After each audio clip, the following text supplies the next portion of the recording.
Hello students, welcome to Abhyudaya classes. मैं हूं DK. Sharma और आज हम लोग पढ़ेंगे आर.एस. अग्रवाल।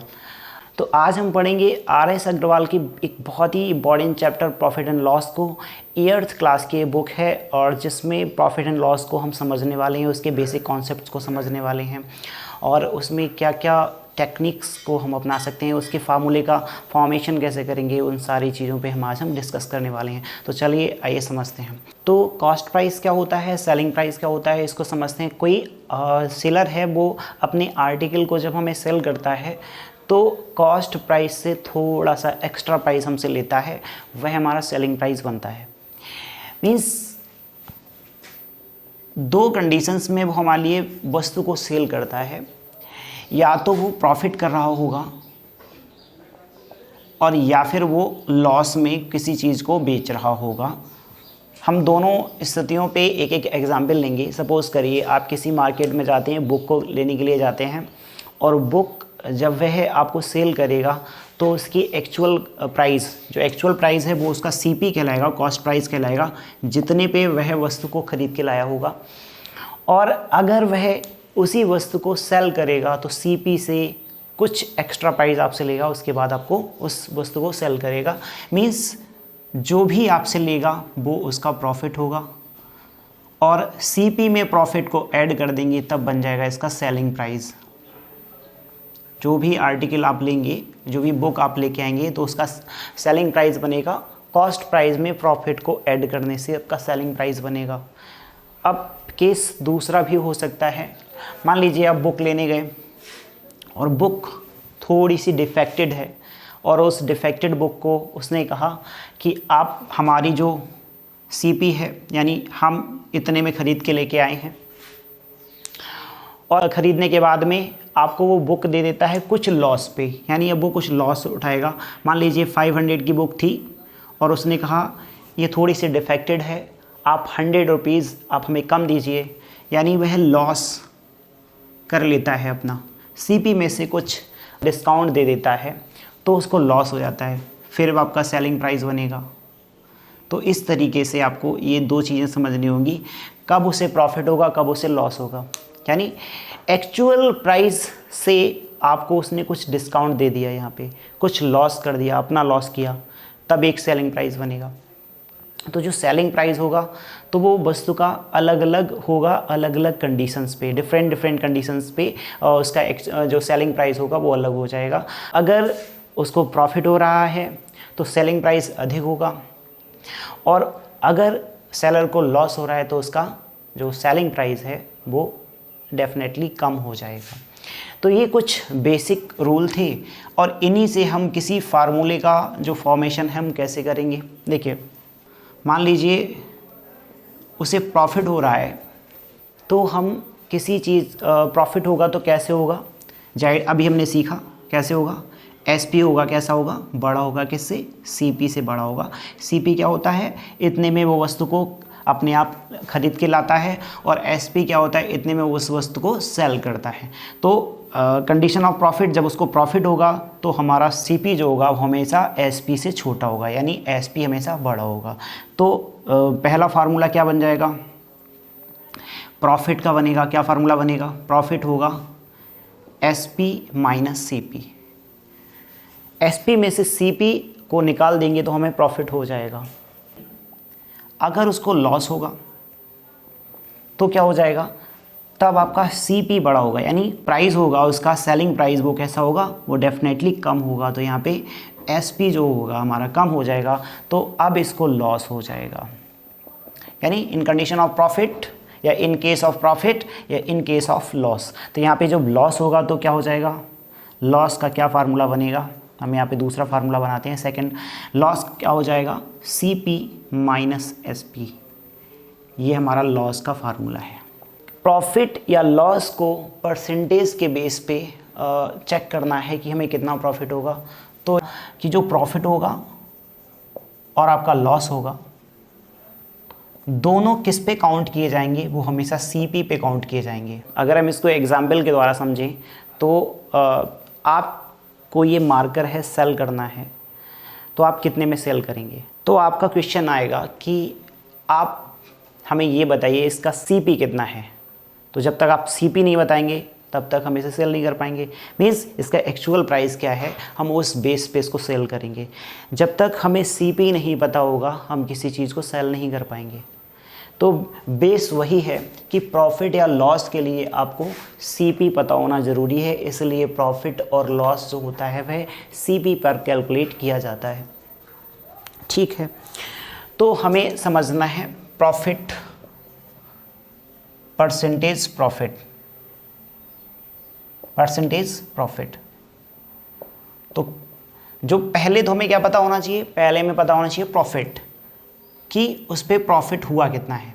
ठीक है, प्रॉफिट किस पे कैलकुलेट किया जाता है, प्रॉफिट हमेशा कैलकुलेट किया जाता है CP पे।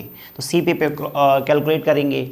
और कभी भी प्रॉफिट परसेंटेज लगाना होता है तो परसेंटेज के लिए हमने बताया था आपको कि अगर आप उसमें परसेंटेज साइन लगा दें या फिर उसके बेस में 100 लगा दें तो ये आपका परसेंटेज बन जाता है। तो यहाँ पे परसेंटेज बनाने के लिए आपको 100 से मल्टीप्लाई कर देंगे, हमारा फार्मूला बन जाएगा परसेंटेज प्रॉफिट का इस तरीके से।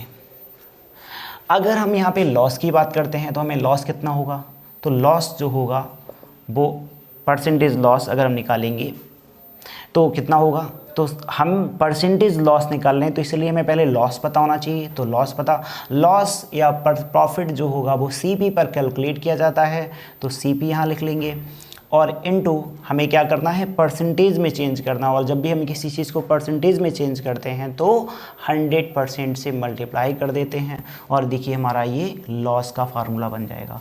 मीन्स कितना आसान है, अगर प्रॉफिट चाहिए तो प्रॉफिट अपॉन CP कर देंगे, लॉस चाहिए तो लॉस अपॉन CP कर देंगे। तो ये कुछ फार्मूले थे, इनको आप नोट कर लीजिए। आगे बढ़ते हैं, आइए क्वेश्चंस को करते हैं। देखिए इसका सॉल्यूशन लिखेंगे और सॉल्यूशन में क्या कह रहा है हमसे, मोहित बॉट अ CD फॉर 750। उसने एक CD को 750 में ख़रीदा एंड सोल्ड इट फॉर 875। तो उसका CP कितना है, CP है 750 एंड सेलिंग प्राइस कितना है, SP कितना है, वो है 875। अभी हम सीखे हैं SP is greater than CP तो क्या होगा, प्रॉफिट होगा। CP is greater than SP तो लॉस होगा। यहाँ पे SP क्या होगा, since SP is greater than CP तो हमें क्या होगा, गेन होगा, प्रॉफिट होगा। तो गेन या प्रॉफिट क्या होता है, प्रॉफिट होता है SP माइनस CP। तो हम कर देंगे SP माइनस CP और SP कितना है 875 माइनस CP कितना है 750 और यहाँ पे हम इसको सब्ट्रैक्ट कर लेंगे तो 5 2 और यहाँ बचेगा 125। तो हमें क्या हो रहा है, 125 का गेन हो रहा है। लेकिन हमको चाहिए परसेंटेज गेन या फिर प्रॉफिट, हमको प्रॉफिट चाहिए परसेंटेज में। तो प्रॉफिट परसेंटेज में चाहिए तो क्या करना होगा, CP पे कैलकुलेट किया जाएगा, प्रॉफिट अपॉन CP। अब हम प्रॉफिट को P लिखा करेंगे तो P अपॉन CP इंटू 100% से मल्टीप्लाई कर देंगे इसको, क्योंकि हमें इससे परसेंटेज में चेंज करना है। तो P कितना आया हमारा, प्रॉफिट कितना आया, गेन कितना आया, वो आया है हमारा 125 कितने पे, CP कितना है, CP है हमारा 750 पे इंटू 100%। अब इसको डिवाइड कर लेंगे, 50/3% या हम इसको लिख सकते हैं 16/3 हमें इतना गेन होगा या इतना प्रॉफिट होगा। तो बेसिक से हम कर रहे हैं यहाँ पे, तो ये पहला हमारा क्वेश्चन सॉल्व हो गया। नेक्स्ट लेवल पे आ जाते हैं। क्वेश्चन में हमसे कह रहा है if the cost price of 10 greeting cards, 10 greeting cards का CP जो है was equal to selling price of 8 greeting cards. तो फाइंड करना है, टू फाइंड हमको क्या फाइंड करना है, गेन और लॉस परसेंटेज हमको फाइंड करनी है। प्राइस ऑफ ग्रीटिंग कार्ड तो कितनी हो जाएगी x, यानी हमारे पास अगर एक ग्रीटिंग, यानी हम लिख लेंगे 1 ग्रीटिंग कार्ड, 1 ग्रीटिंग कार्ड की जो कॉस्ट प्राइस है वो कितनी हो जाएगी, x हो जाएगी यहाँ पे। तो अकॉर्डिंग टू क्वेश्चन जैसा कि P of 10 greeting greeting card is SP of 8 greeting card. Of means multiply हो जाता है, सी ग्रीटिंग कार्ड इधर है, इधर भी ग्रीटिंग कार्ड है, तो आप इसको हटा देंगे और ये बन जाएगा SP इंटू 8। अब हम कर लेंगे CP और SP का रेशियो। यहाँ पे देखिए CP अपॉन SP कर लेंगे तो 8/10 हो जाएगा। मीन्स CP कितना है, CP है 8 और SP कितना है 10 है। ये डिवाइड भी हो रहा है, इसको डिवाइड कर लीजिए। यहाँ पे CP आ गया है कितना 4 एंड SP जो आ गया है वो कितना आ गया है 5 आ गया है। तो हमें प्रॉफिट हो रहा है, कितना प्रॉफिट हो रहा है, प्रॉफिट निकाल लीजिए। प्रॉफिट हो रहा है 5 - 4 = 1, 1 का प्रॉफिट हो रहा है। हमें चाहिए क्या, गेन और लॉस परसेंटेज। जो प्रॉफिट हो रहा है वो हमें परसेंटेज में चाहिए, तो परसेंटेज प्रॉफिट कैसे निकलता है, प्रॉफिट अपॉन CP इंटू 100।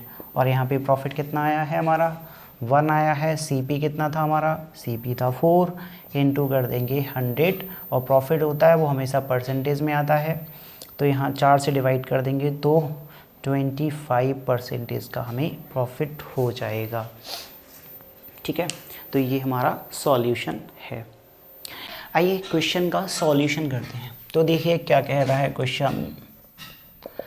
तो क्वेश्चन कह रहा है Hari bought 20 kg of rice at ₹36 per kg and 25 kg of rice at ₹32 per kg। तो यहाँ पे उसने 2 प्रकार के चावल खरीदे हैं, तो एक 20 kg खरीदे हैं 36 के रेट पर, और 32 पर kg पे 25 kg उसने खरीदे हैं। फिर इनको क्या कर लिया, मिक्स कर लिया, इनको मिक्स कर लेता है। 2 varieties and sold the mixer at the 38 rupees per kg। तो टोटल हम देख लेते हैं कितना बन जाता है। 20 kg of rice at ₹36 per kg। 20 और 36 की मल्टीप्लाई कर दीजिए, तो यहाँ इतनी रुपीज़ का हमारा ये 20 kg हमारे जो राइस हैं वो बन जाएंगे। 25 kg जो है इसने ख़रीदे हैं वो 32 के रेट पे, तो 25 kg ऑफ राइस एट ₹32 पर kg। तो यहाँ पे मल्टीप्लाई कर दीजिए 25 की 32 से, तो 800 हमारी यहाँ पे वैल्यू आ जाएगी। 800 रुपीज़ के हमारे टोटल चावल हो जाएंगे। 20 kg जो राइस हैं और 25 kg जो राइस हैं, इनको क्या कर देता है, मिक्स कर देता है। The total value of the mixer. तो मिक्सर की टोटल वैल्यू कितनी हो जाएगी इन रुपीज़। अगर हम रुपीज़ में देखेंगे तो 1520 रुपीज़ हमारे यहाँ पे हो जाएंगे। एंड द टोटल क्वांटिटी, अगर हम क्वांटिटी की बात करें तो कितनी क्वांटिटी हो जाएगी, 25 ये था 20 ये था, तो हो जाएगा 45 kg। Now 45 kg of rice at rupees. तो यहाँ पे हम क्या कर लेंगे, 45 और 38 की मल्टीप्लाई कर लेंगे। हमें यहाँ पे गेन हो रहा है, तो हमें गेन हो रहा है तो गेन निकाल लेते हैं। गेन होता है SP माइनस CP, और SP हमारा है 1710 माइनस CP कितना है 1520, तो यहाँ 190 रुपीज़ का हमको गेन हो रहा है।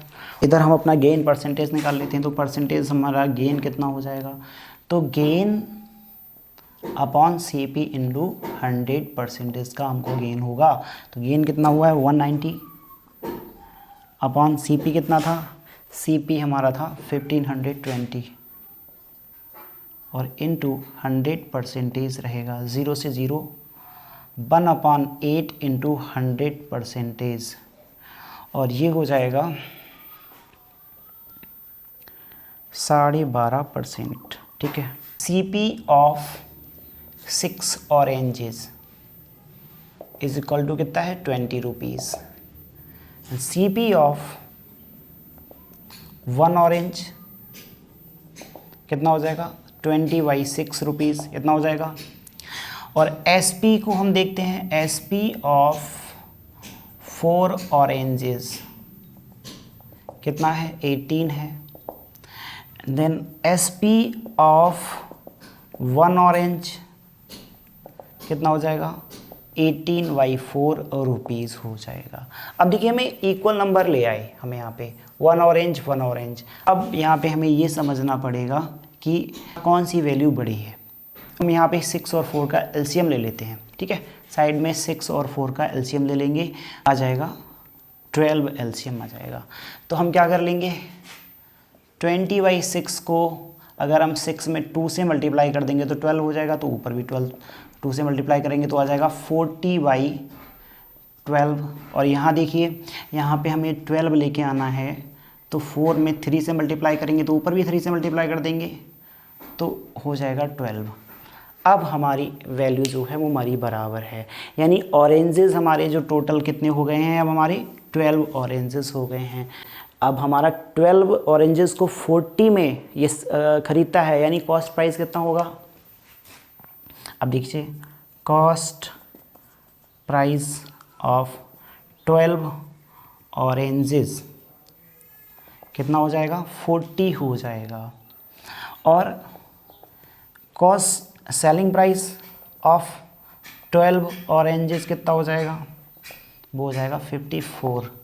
गेन कितना हो जाएगा, गेन हो जाएगा 54 माइनस 40, ये गेन हो गया। तो कितना हो जाएगा 14 रुपीज़ का हमको गेन होता है। हमको चाहिए परसेंटेज गेन, तो परसेंटेज गेन के लिए हमको चाहिए गेन अपॉन CP इंटू 100। सीख चुके हैं हम इसको। तो 14 और CP कितना है हमारा, CP है हमारा 40 इंटू 100 कर देंगे, 5% का इसको गेन हुआ। ये हमारा सॉल्यूशन है। तो ये टेक्निक है सवाल को एकेडमिक से हल करने की। मैंने किसी भी ट्रिक का इस्तेमाल नहीं किया है, विदाउट ट्रिक हमने सॉल्व किया है क्वेश्चंस को। तो बाकी वीडियो आपको कैसा लगा वो कमेंट में बताइएगा, और इसी तरह जुड़े रहिए। Thank you, thanks for watching.